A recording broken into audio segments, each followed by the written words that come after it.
ပပန်းပဲဆရာထိုးသွားပြီးတဲ့နောက်လက်တစ်ဖက်ပြန်နေတဲ့ပုတ်တင်ကိုလူသားတောင်လောင်းချောက်လာတယ်။ F ကလမ်းပြချနေတဲ့ခြေရာကြားလို့သူအကူညီပေးဖို့ရောက်လာတာပါ။ F ကသူ့ကိုကြည့်ပြီးမင်းလမ်းများကြီးလောင်းချောက်ခဲ့ဖို့လည်းမဟုတ်လားလို့မေးတယ်။ဝါနာကပြုံးပြီးခေါင်းငင်ပြတယ်။ဒီအိုးမင်းနဲ့ခန္ဓာကိုယ်ကတနေရာကနေတနေရာကိုအမြဲလှည့်လည်နေခဲ့တာပါ။ကိုနေထိုင်လို့ရမယ်နေရာမျိုးကိုရှာရင်းနဲ့ပေါ့။အဲ့ဒီလမ်းခီးမှာပဲလမ်းကြောင်းရှာဖွေတတ်တဲ့ပညာကိုငါသင်ယူခဲ့ရတယ်လို့ဆိုတယ်။ F ကမင်းဘာကြောင့်ဒီလောက်ထိယုံကြည်မှုရှိနေတာလဲဆိုတာကိုတကယ်သိချင်နေတယ်။ဝါနာကအထက်ကိုမော့အကြည့်ပြီးကောင်းကင်ညံစီလက်ညှိုးညွှန်ပြလိုက်တယ်။ငါရဲ့အဖေကဟိုးကျဲဟာတွေထက်မှရှိတယ်။ဒါပေမဲ့ဒါကကောင်းကင်ထက်ပိုပါတယ်လို့ပြောလိုက်တဲ့အခါ F ကကျဲရီလားဆိုတာကိုချက်ချင်းသဘောပေါက်သွားတယ်။ဝါနာကခေါင်းငင်ပြတယ်။ကျဲရီကတကယ်ရွေ့မရွေ့ဆိုတာဝါနာကိုယ်တိုင်အသေးချာမကြည့်ပေမဲ့လမ်းချောင်းရှာဖို့တော်အသုံးချလို့ရတယ်။မင်းစာကျဲတာပြပြေပုံးစံလေးကိုသင်ယူထားမယ်ဆိုရင်မင်းရဲ့လမ်းခီးကိုပြောတော့မှမားမှာမဟုတ်ဘူး။ကျဲပြောလာတဲ့အနန္တကောင်းကင်ကြီးကိုကြည့်ရင် F ကအံ့ဩမြင်သွားတယ်။ဒါကြောင့်ဝါနာကကျဲရီကိုအသုံးချပြီးကိုယ့်ရဲ့ဒီနေရာကိုဘလို့ရှားမလဲဆိုတာကို F ကိုသင်ပေးဖို့ဆုံးဖြတ်လိုက်တယ်။ဝါနာရဲ့အတွေ့အကြုံရကျဲရီဟာယာတီဥရုပြောင်းလဲတာနဲ့အမျှသူတို့ရဲ့နေရာတွေကိုပြောင်းလဲတတ်ကြတယ်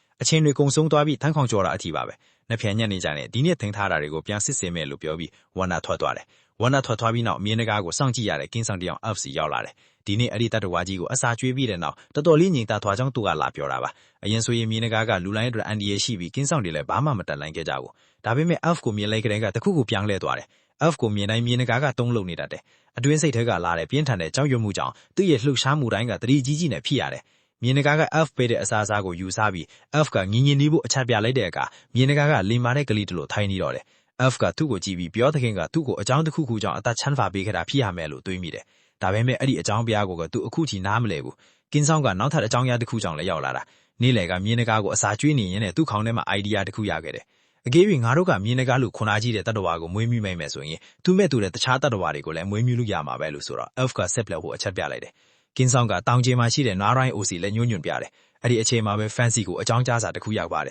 ။ F မျိုးနွယ်စုကနွားရိုင်းတွေအတွက်တတိဆန်ထင်းချောင်းထင်းဆွဲရည်ကိုရှားဖွေတွေ့ရှိသွားပါပြီ။လူသားသမိုင်းကြောင်းမှာတစ်ချိန်မှာယဉ်ကျေးမှုကလမ်းတစ်သွေးကွဲသွားခဲ့တယ်လို့ဆိုကြတယ်။အခုကစိုက်ပျိုးရေးကိုအာရုံစိုက်တာနဲ့တခြားကတော့တတိဆန်ငွေမျိုးထင်းချောင်းတာပါ။ဒါကစစ်မှန်တဲ့ရှေးဦးလူအဖွဲ့အစည်းမဟုတ်ပေမဲ့ဂိမ်းတွေကယဉ်ကျေးမှုဦးတည်ခြင်းကတော့ဒီပုံစံအတိုင်းပဲသွားနေတာ။ကြီးမားတဲ့ယဉ်ကျေးမှုအားလုံးကမြစ်ပွန်ဒေသတွေကနေစတင်ခဲ့ပြီးအဲ့ဒီပောင်ဝင်းဒေသအနေထားကစိုက်ပျိုးရေးကိုဖြစ်ပေါ်စေခဲ့တယ်။ဒါပေမဲ့ fan ကပုတ်တင်ညိုလူသားမျိုးနွယ်စုကိုရွေးချယ်ခဲ့တာပါ။သူတို့ကတန်မာတဲ့ခန္ဓာကိုယ်နဲ့လိုက်လောညီညီထင်နိုင်တဲ့ adaptability ရှိတဲ့မျိုးစိတ်တွေ။သူတို့အတွက်ကစိုက်ပျိုးရေးတဲ့တတိဆန်မွေးမြူထိန်းချောင်းတာကပိုပြီးတင့်တော်တယ်။အခုဆိုရင်လမ်းညွှန်မှုအနှဲငယ်ပေးယုံတာနဲ့တောင်သူတို့ကအံ့ဩစရာကောင်းတဲ့အရှင်းဟုန်တစ်ခုနဲ့ဖွံ့ဖြိုးလာနိုင်တယ်။ယဉ်ကျေးမှုတိုးတက်လာခြင်းကသူတို့ကိုအတောင်တက်ပေးလိုက်တယ်လို့ပါ။ Elf ရဲ့ကူညီပံ့ပိုးခြင်းကြောင့်ပန်ပက်ဆရာကခိုင်မာတဲ့တန်ထက်ကိရိယာတွေလုပ်ဖို့အတွက်လိုအပ်တဲ့ပစ္စည်းတွေကိုနောက်ဆုံးမှရရှိသွားတယ်။အားလုံးကနှစ်ဆကြိုးစားကြတာကြောင့်အခြေခံတန်ထက်ပစ္စည်းတွေကိုအောင်မြင်လှုပ်ဆောင်နိုင်ခဲ့ကြတယ်။အရင်ကကြောက်လန့်တဲ့တွေပေါ်မှာပဲလုံးပါမိခိုခဲ့ရတဲ့မျိုးနွယ်စုအတွက်တော့ဒါကရှေ့ကိုအကြီးဆုံးခုံပြန်ကျော်လွှားမှုတစ်ခုပဲ။ဒါအပြင် fan ကိုအန်တော့စရာဖြစ်ခဲ့တဲ့နောက်ထပ်မျိုးလက်မထားတဲ့ရှာဖွေတွေ့ရှိမှုတစ်ခုက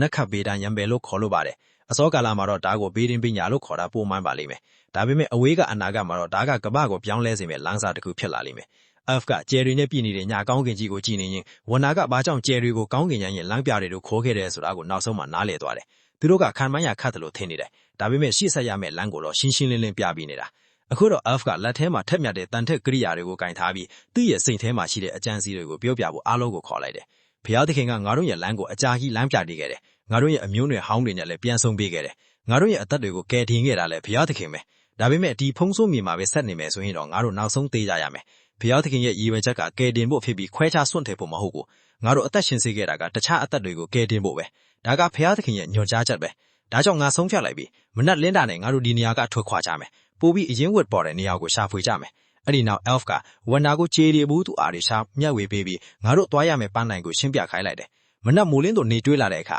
ငါတို့ဒီလမ်းအထိုက်တိုက်တဲ့ဇက်ရက်ချတဲ့တဲ့သွားမယ်။ပြီးရင်ရေခမ်းနေတဲ့ကန်ရဲ့လိုက်ပိုင်ကို15ရက်ချလောင်းလျှောက်သွားမယ်။နောက်ဆုံးမှာတော့ငါတို့ရဲ့ပန်းနိုင်ကိုရောက်လိမ့်မယ်။အဲ့ဒါကအစာစားကအရင်ဝတ်တွေပြည့်စုံနေတဲ့အဆုံးမရှိတဲ့တော်ကြီးတစ်ခုပဲ။မနက်လင်းတာနဲ့ငါတို့ထွက်ခွာကြမယ်။အရင်ဝတ်တွေကိုရှာဖွေကြမယ်။အဲ့ဒီနောက် F ကဝါနာကိုကျယ်ရီအကြောင်းဗဟုသုတာရီမျှဝေပေးဖို့နဲ့သူတို့သွားရမယ်ပန်းတိုင်အကြောင်းရှင်းပြခိုင်းလိုက်တယ်။မနက်မိုးလင်းလို့နေထွက်လာတဲ့အခါငါတို့ဒီလမ်းအတိုင်း10ရက်ကြာတဲ့တဲ့သွားမယ်။ပြီးရင်ရေခမ်းနေတဲ့ကန်ကြီးရဲ့ညာဘက်ကို15ရက်ကြာလမ်းလျှောက်မယ်။ပြီးရင်တော့တောင်ကုန်းလမ်းတွေနဲ့ခြိုင်ဝမ်းတွေကို3ရက်ကြာဖြတ်တန်းသွားမယ်။နောက်ဆုံးမှာတော့ငါတို့ရဲ့ပန်းတိုင်ကိုရောက်လိမ့်မယ်။အဲ့ဒါကတော့အစားအစာနဲ့အရင်အမေတွေပြည့်စုံနေတဲ့အဆုံးမရှိတဲ့တောအုပ်ကြီးတစ်ခုပဲ။အဲ့ဒီတောအုပ်ကြောင့်ငါတို့မျိုးဆွေပိုပြီးတန်မာလာလိမ့်မယ်။အဲ့ဒီအချိန်မှာလေ F ကမြေနဂါကိုစောင့်ကြည့်နေတဲ့ကင်းဆောင်ကိုခေါ်လိုက်တယ်။ကျက်မင်းငါတို့ဖမ်းထားတဲ့နွားတိုင်းတွေကဘာလို့တစ်ခုမှမစားတာလဲ။လူတိုင်းဒီတွေကိုဖမ်းဖို့အပင်ပန်းခံခဲ့ကြတာလေ။ဒါပေမဲ့မင်းကတလုတ်တမမြင်ဘူး Jet ကဒီမေးခွန်းကြောင့်အနေငယ်မျက်စိပြတ်သွားပြီးသူတခုခုမှားသွားပြီလားလို့ကြောက်လန့်သွားတယ်အဲ့ဒီအချိန်တုန်းကသူဘာကုန်မှသိမစင်စားဟဲ့ဘူး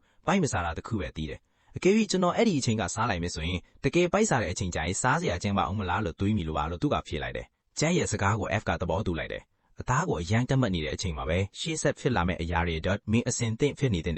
အဲ့ဒီနောက်သူက Jet ကိုမင်းရှေ့လောက်လေဒီလိုပဲဆက်လို့နေမလားလို့မေးတော့ Jet ကကျွန်တော်ငတ်မသေးမချင်းအစင်သင့်မှာပဲလို့ပြန်ဖြေတယ်ကောင်းပြီဒါနဲ့အတူ F ကသူတို့ကိုပိုးပြီးအရေးကြီးတဲ့တာဝန်တစ်ခုပေးဖို့ဆုံးဖြတ်လိုက်တယ်ရုတ်တရက်အားလုံးရဲ့အရှိမအလွန်ထက်မြက်တဲ့လမ်းတစ်ချောင်းပေါ်လာတယ်ဒါဟာလူအုပ်ကြီးကိုအံ့အောင်မင်သက်သွားစေတယ်မျိုးစေ့ခေါင်းဆောင်တွေမှာတော့ဒီလောက်အရေးသွေးကောင်းတဲ့လက်နက်မျိုးမရှိဘူးဒါဟာမိမိရဲ့စာလောင်မှုကိုထိန်းချုပ်နိုင်သူတွေအတွက်ပေးတဲ့စုပဲဖြစ်ပါတယ်မရောက်ရှိတဲ့သူတွေရဲ့စိတ်ထဲမှာတော့နောက်တစ်ချိန်ပိုကောင်းအောင်လှုပ်ချစ်လက်ပြင်းထန်တဲ့စံသားတွေဖြစ်ပေါ်လာတယ်အဲ့ဒီအချိန်မှာပဲ F ကနွားတိုင်းအယိုးတစ်ခုကိုကောက်ယူပြီးသူ့မျက်နှာမှာတက်လိုက်တယ်မျိုးစေ့ကိုမေးကင်းအောင်စောင့်ရှောက်ဖို့ကသူတို့ရဲ့ပခုံးပေါ်မှာတာဝန်ရှိတယ်ဆိုတာကိုလူတိုင်းရှင်းရှင်းလင်းလင်းသိစေချင်လို့ပါဘာလို့လဲဆိုတော့ဒီဖုံးစိုးမြေမှာခြေလန်းတိုင်းမှာအန်ဒီယာဒီနဲ့ပြည့်နေလို့ပါဒီလိုနဲ့နွားတိုင်းအယိုးစစ်တဲ့တော့ Bourbon Warrior တဦးကလူတိုင်းရဲ့အရှိမပေါ်ထက်သွားတယ်နာမည်မရှိပိုးတောင်အားနတ်ပပူကိုမင်းတို့နှလုံးသားထဲမှာထားကြပါသူကမင်းတို့သူအမြဲတမ်းရှိနေမှာပါပဲဒါပေမဲ့ F ရဲ့စိတ်ထဲမှာတော့ဒါကဖျားသခင်ရဲ့လမ်းညွှန်ချက်မဟုတ်တဲ့သူကိုယ်ပိုင်ဆုံးဖြတ်ချက်မှန်သူသိနေတယ်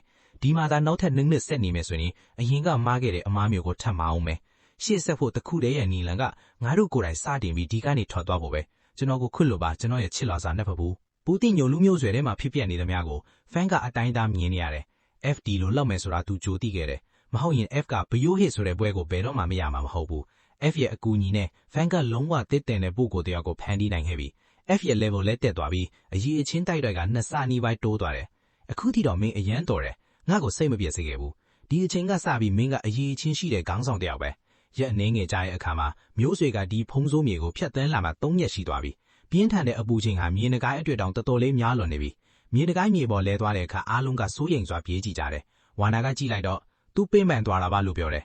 F ကအားလုံးကိုနားဖို့အချက်ပေးလိုက်တယ်ရှေ့ဆက်သွားနိုင်မှာအောင်မလားဆိုတာကို F ကိုယ်တိုင်ကလည်းမသေးကြတော့ဘူးသူတို့စီမှာရှိတဲ့ရိတ်ခါကလည်းအန်ဒီရရှိတဲ့အထီနေပါနေပြီဖျားသခင်ရဲ့နောက်ထပ်အံ့ဩမှုတစ်ခုကိုပဲသူတို့မျှော်လင့်တော့မှာပါအဲ့ဒီအချိန်မှာပဲအရှိကိုလွတ်ထားတဲ့ကင်းတောက်တွေကပြန်ပြေးလာပြီးရှေ့မှာတခြားမျိုးဆွေလူမျိုးတွေရှိတယ်လို့အချက်ပေးတယ် F ကသွားစစ်ဆေးကြည့်တော့ Goblin အုပ်စုတစ်ခုကိုတွေ့လိုက်တယ် Goblin တွေကပုတ်တင်ညိုလူမျိုးတွေရဲ့လက်ထဲကထက်မြက်တဲ့တန်ကြီးလက်နက်တွေကိုမြင်တာနဲ့သူတို့ရဲ့ကြောက်လက်နက်တွေကိုချပြီးချက်ချင်းအရှုံးပေးလိုက်တယ်ပြီးရင်သူတို့စီမှာကျန်တဲ့နောက်ဆုံးရိတ်ခါတွေကိုပေးလိုက်တယ်ဒါကလွဲချက်နားလည်မှုပါငါတို့ဒီချွိုင်ဝမ်းထဲကနေအမြန်ထွက်ပြီးတောအုပ်ထဲမှာအစာရှာကြည့်လို့ပါလို့ဆိုရဲသူတို့ဘာကြောင့်အိမ်ပစ်ပြီးထွက်ပြေးလာရတယ်လဲဆိုတာကို F ကသိချင်နေတယ်ငါတို့အဲ့ဒီတောင်ပေါ်မှာနေတာပါကြောက်စရာကောင်းတဲ့မိစ္ဆာကောင်ကြီးရောက်နေပြီအထိန်ပေါ့ F ရဲ့မျက်နှာတင်းသွားတယ်သူတို့သွားမဲ့လမ်းကအဲ့ဒီဘက်ကိုပဲဥတီနေတာလေဖန်ကဖြစ်ပြနေသမျှကို Green သားမြင်နေရတယ်ဒီမိစ္ဆာကောင်ဟာလွယ်ကူတဲ့ရန်သူမဟုတ်ဘူးဆိုတာသူကြိုသိခဲ့တယ်အဲ့ဒါကတော့အေယာဝရင်ပူစင်ကုန်းကြီးတောင်တကုံပဲဖြစ်ပါတယ်သူ့ရဲ့စွမ်းရည်တွေကပုတ်တင်ညိုလူမျိုးတွေထက်အရန်သာနေတယ်လို့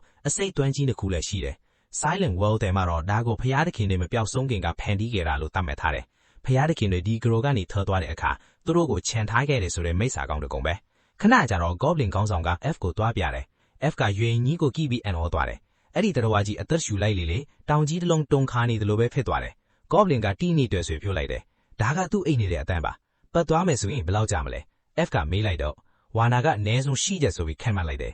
F ရဲ့မျက်ခုံးတွေတုံသွားတယ် Fan က F ရဲ့ဝေခွဲမဖျက်ချင်မှုကိုမြင်နေရတယ်တမျိုးစလုံးကြောက်နေတာမို့လို့ပတ်သွားတာကပိုပြီးအသိဉာဏ်ရှိတဲ့ဆုံးဖြတ်ချက်ဖြစ်ပေမဲ့ရွေးချယ်ရမယ့်လမ်းတစ်ခုလည်းဖြစ်နိုင်ပါတယ်